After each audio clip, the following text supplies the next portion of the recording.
I'm just going to say this right now. I am excited for you guys to see this progress video because not only do I fight Obor for the first time, but I also start leveling up my mining level and my smithing level. And the way I do it, I just don't see any videos out there or even guide videos on these methods I'm about to show you. And the cool thing about these methods is that you'll be making money in both of them. But we'll talk about these methods more later on. I would like to say welcome to the 10 new subscribers that I've gained since I started this series. Welcome guys. And to everyone else, thank you for continuing to watch my series, The Road to 1000 Hours. And I hope you guys continue to watch it because I am going for that 1000 hour mark. It's going to be a pretty cool journey and an interesting one too. I think in my last progress video, I said it somewhere between the lines that you could travel from Edgeville to the wilderness. Well, it turns out you can't without the Waka canoe. I was under the impression that I could travel to the wilderness if I made a canoe in Edgeville, but I'm going to need 57 wood cutting to. And the only reason why I want to travel to the wilderness right now is because of my fishing spot that I go to. It'll make traveling a lot quicker for me, but I'm just going to have to walk to my fishing spot for a bit. I do happen to fish lobsters in the wilderness versus Karamja, and the reason why I do this is because I am currently doing things different on my free-to-play UIM account, if it's possible that is. And in this case, it is possible for me to get lobsters a different way. For those who are new to my channel, you may think this is a little silly, but I'm someone who likes to think outside the box, and I like how the fishing spot has a dead tree not too far. I could easily cut this with my axe and make a fire with my tinderbox, but you guys already knew I could do that. And like I said in game, I'm never dropping my Wiz top again, unless I have to, or at least for a while. If you're wondering what I'm doing here, I'm basically showing you guys where to get the wooden shield. For those who do drop this or lose it, there's a wooden shield spawn just north of Varrock outside of the walls. And the reason why too I picked this up is because I do like to use it when I go magic training. It gives me a defense bonus and it doesn't decrease my attack bonus when it comes to magic. I got my giant key drop as you guys saw just now, but you won't believe how much hill giants I had to kill before getting it. It got to the point where I almost left this place. I think I was here at least 6 hours. I went to calculate this and it turns out that I killed about 843 hill giants before my first giant key drop.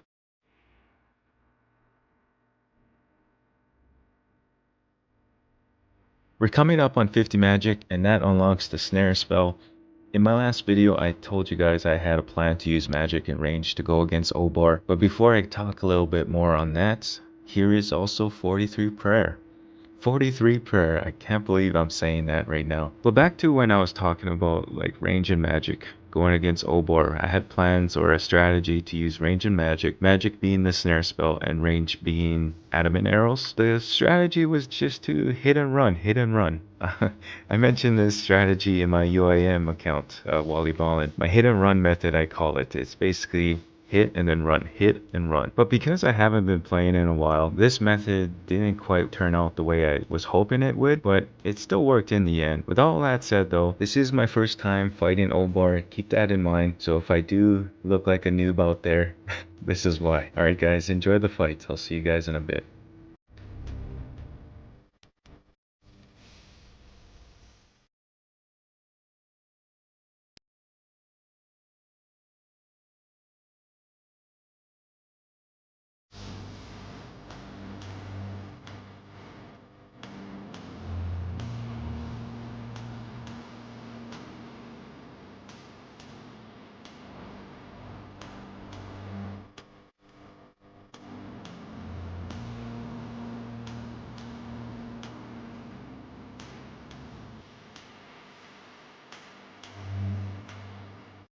For those who didn't see, my first drop at Obor was 66 Cosmic Runes, which I later dropped on the ground for the inventory space, and I had no use for them right now. I was really hoping for a rune item drop, or even a law rune drop, but maybe I'll get these on the next one. Here I am in the Dwarven Mine. I was here to get my 21 mining and my mithril pickaxe, but I was also here because I wanted to show you guys something, and I'm sure a lot of you already know this method, but this is a good spot to level up your smithing level if you have the nature runes, that is, to superheat your ores. And by the way, big thanks to Bryophyta for the back-to-back nature rune drops. This definitely gave me the boost I needed to start leveling up my smithing. But I'm actually not here to train my smithing. Nope, I just wanted to show you guys this spot because for those who might be interested.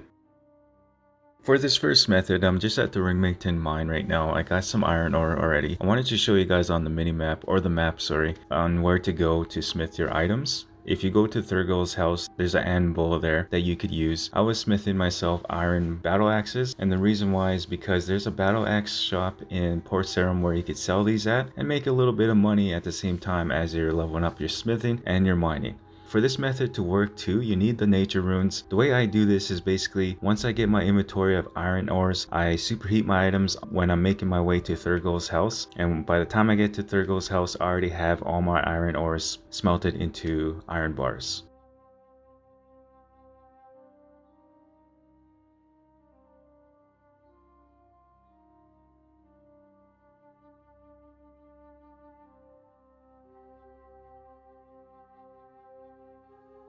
And I believe this is where I get 21 mining. Okay, so I made a mistake. I actually get 21 mining now. I didn't get 21 mining when I was in the Dwarven mine. For some reason, I thought I got that in the Dwarven mine, but no, I get it here. Now, the beauty of Ultimate Iron Man accounts, you have to really manage your inventory space. So I'll drop some items that I know that I can easily get back. Here's a funny moment. I was making my way to Thurgo's house and I had my Chronicle book in my inventory. I totally forgot I could wheel this.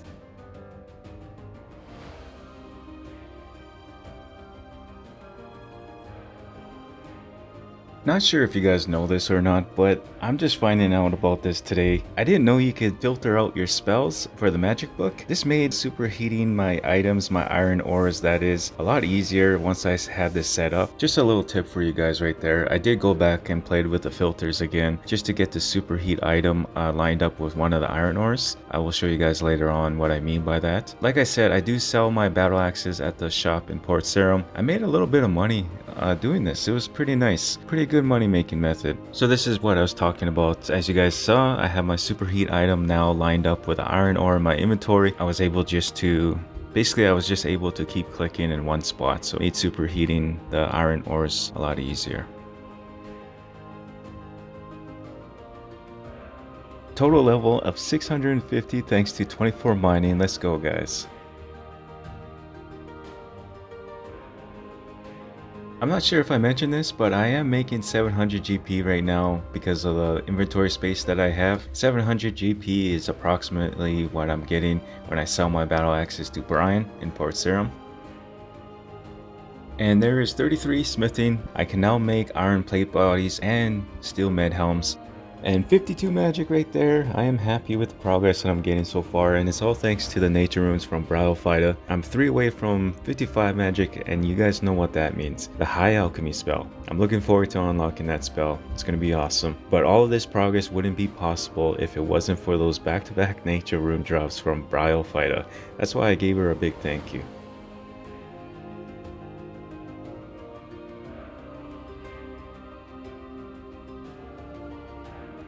There's 35 smithing, which unlocks the steel scimitar. I also run out of nature runes after a couple more trips here. My next method of training my smithing and my mining is coming up. But before I show you guys, I do want to get 31 mining so I can use the admin pickaxe, because this is going to help a little bit in my next method.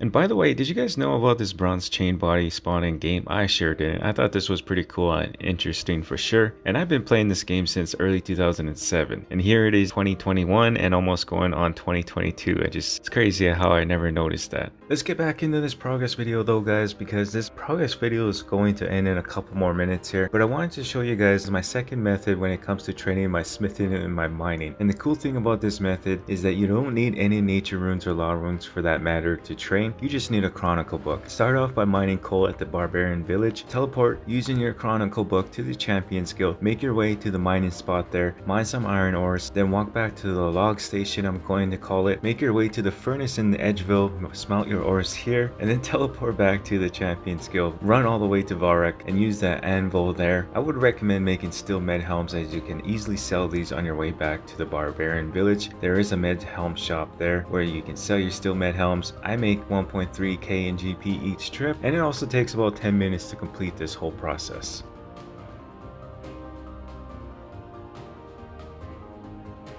116 hours in on my free-to-play UIM account, and I have to say I feel like I'm doing pretty good so far. I'm a couple levels away from the high alchemy spell. I just achieved 43 prayer. I'm close to 70 range too.